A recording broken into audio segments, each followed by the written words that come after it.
warahmatullahi wabarakatuh. Selamat datang di B1 TV Lokomopin Islamic Center Jawa Timur.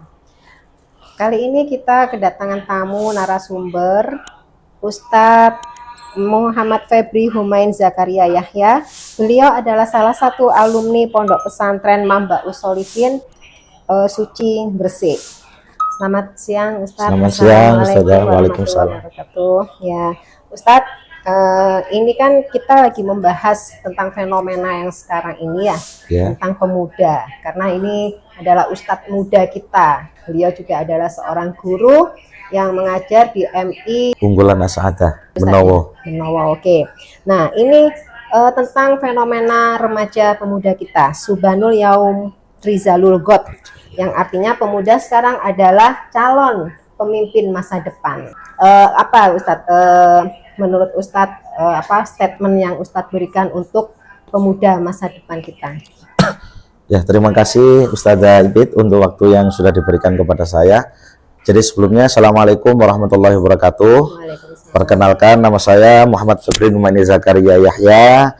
Saya salah satu alumni Pondok Pesantren Mambaus Sholihin Suci Manyar Gresik yang diampuh oleh Hadratus Syekh Kiai Haji Masbuhin Fakih.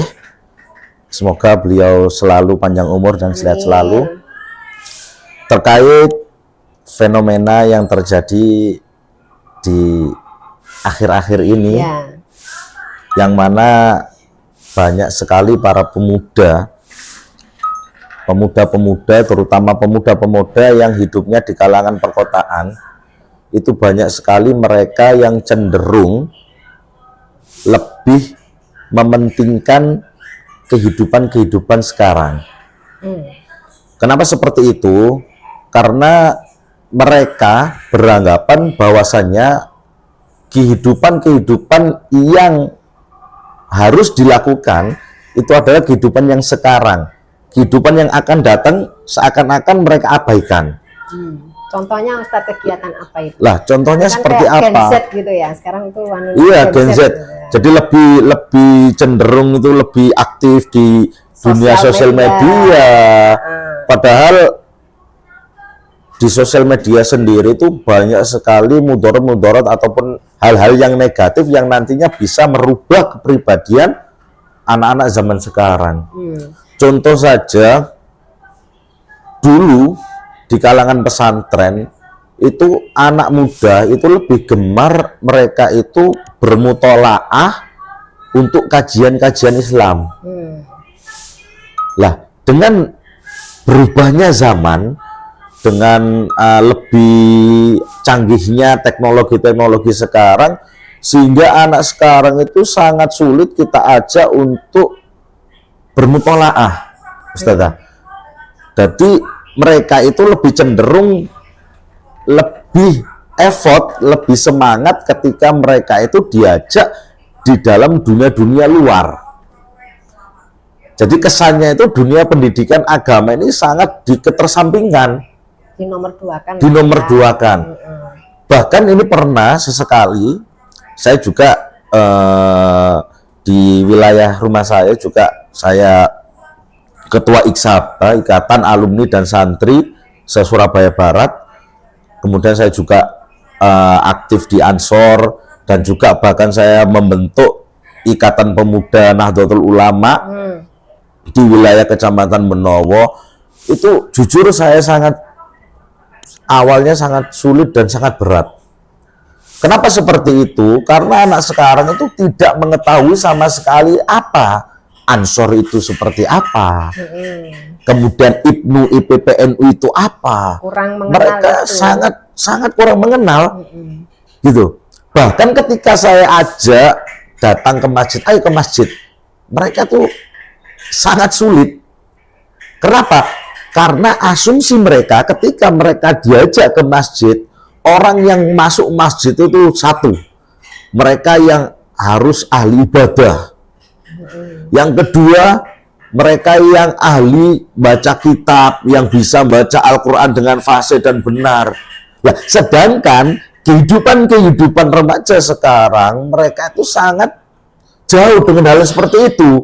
Jadi ketika diajak untuk masuk ke masjid, pandangan mereka aku gak iso opo-opo. Mungkin gini, kalau misalkan untuk ke masjid itu mungkin kurang kegiatan yang ada di masjid gitu loh. Kalau misalkan kayak dulu kan remaja masjid ya, yang zaman saya dulu juga ikut IPPNU juga, ikut remaja masjid juga. Kalau dulu itu kita di masjid itu ada acara, kegiatan. Jadi menarik kita para muda-muda itu untuk gabung ke sana, untuk membuat acara di sana. Misalkan hadroh ya, terus misalkan nanti ada pengajian atau apa itu, tapi di kalangan remaja gitu loh. Ya mungkin itu lebih ditingkatkan lagi atau gimana Ustadz? Dari segi masjidnya itu sendiri ada kegiatan yang khusus untuk para remaja. Jadi gini Mbak Ipit, kembali ke pembahasan saya awal tadi, bahwasanya pemuda yang ada di kalangan perdesaan dengan perkotaan itu sungguh jauhlah berbeda. Iya. Berbeda dalam kehidupannya sehari-hari ataupun secara apa ya, gaya atau fashion sosial medianya kan berbeda. Gitu loh. Mungkin saya rasa untuk mengajak para pemuda yang ada di perdesaan, saya rasa walaupun ada kesulitan itu masih mudah kita ajak gitu loh. Tapi kalau kita ajak dari pemuda yang ada di perkotaan sendiri itu sangat-sangat sulit. Karena apa? Karena kurang tahu dan pahamnya mereka terkait masalah dunia keagamaan. Sangat-sangat minim sekali. Lingkungan sangat berpengaruh.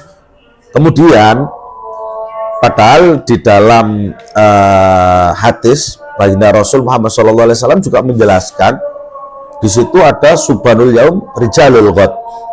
Jadi pemuda sekarang adalah calon pemimpin masa depan.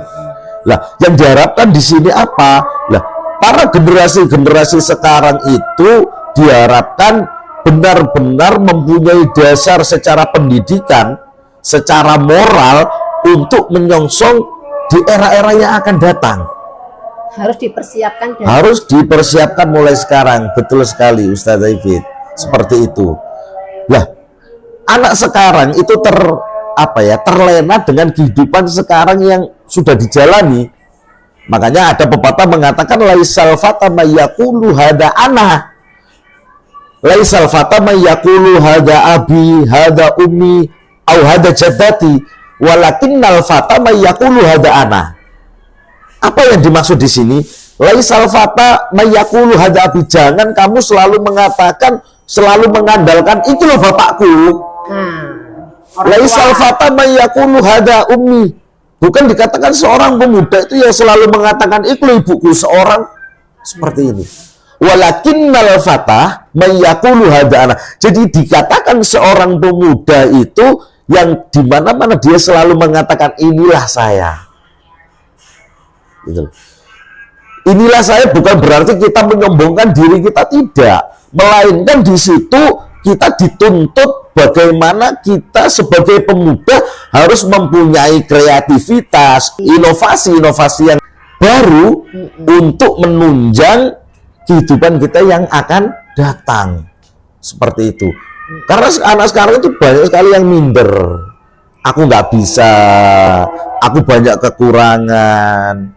Sehingga apa? Sehingga itu semuanya menutup sepak terjang mereka untuk melangkah di masa yang akan datang. Seperti itu Ustazah. Terus gimana Ustaz untuk kita menuju ke sana untuk mengajak mereka supaya mereka tahu tentang kegiatan beragama kita itu caranya bagaimana Ustaz? Supaya tidak tergantung dengan gadget ya, tergantung dengan HP,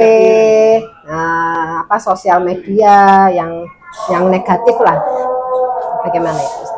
Baik, caranya. Pertanyaan yang sangat bagus sekali Ustaz David. Jadi kita jangan sampai kalah dengan sosial media. Karena sekarang banyak sekali gencar-gencar di sosial media itu terkait hoax dan sebagainya ya toh. Yang mana terkadang narasumbernya istilahnya sumber berita tersebut nggak jelas keberadaannya. Lah, dan lagi juga game-game online itu anak-anak muda sekarang itu banyak sekali. Sangat gencar, sangat gencar sekali. Lah itu online. Semuanya berawal dari mana? Berawal dari sosial media. Oleh sebab itu kita sebagai generasi-generasi muda ataupun tokoh-tokoh yang ada di sekitar wilayah kita, terutama wadah-wadah seperti IPNU, IPPNU, kemudian Ansor, bahkan Bangkomudin, kita saling bersinergi untuk pendekatan secara persuasif. Ini yang sangat penting. Karena apa? Karena anak sekarang itu tanpa adanya kita pendekatan terlebih dahulu, itu sulit untuk kita ajak untuk masuk ke dalam dunia kita. Misalnya seperti apa itu Ustadz kegiatannya? Jadi mungkin kita mempunyai kegiatan misalnya. Kita masuk, kita datangi aja anak-anak terlebih dahulu. Mereka semisal suka nongkrong di warung kopi gitu kan. Anak sekarang kan identik kan warung kopi. Kita masuk di dalam dunia mereka terlebih dahulu.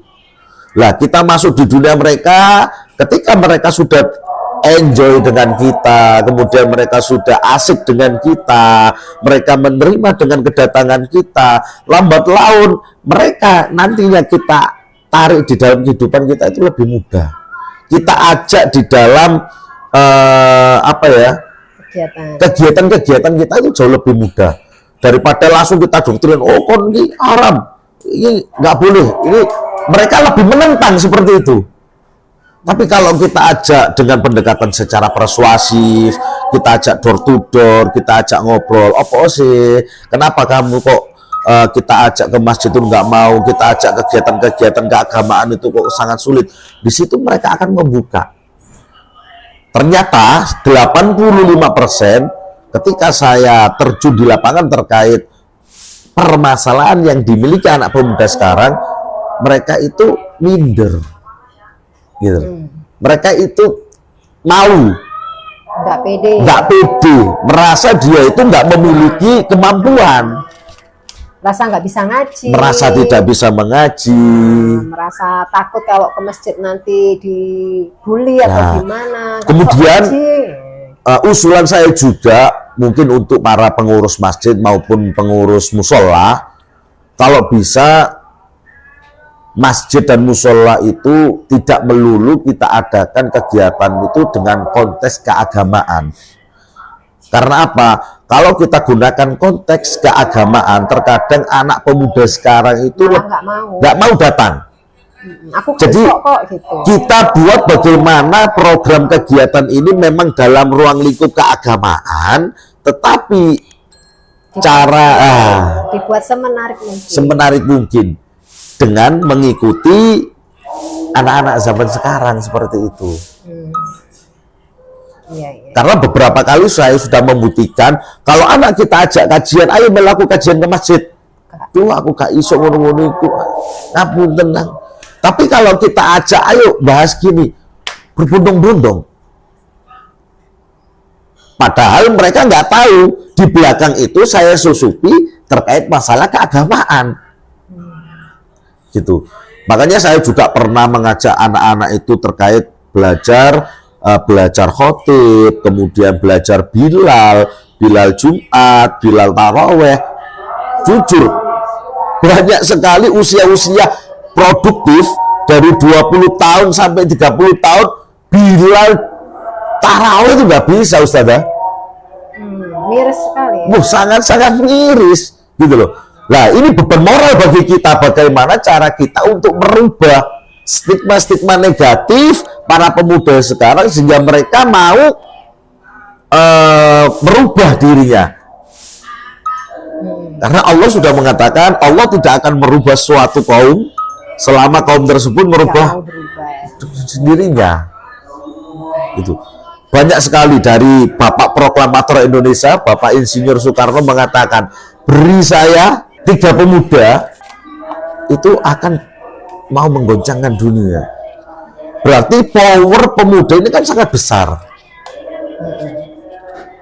untuk merubah dunia di masa depan yang akan datang seperti itu.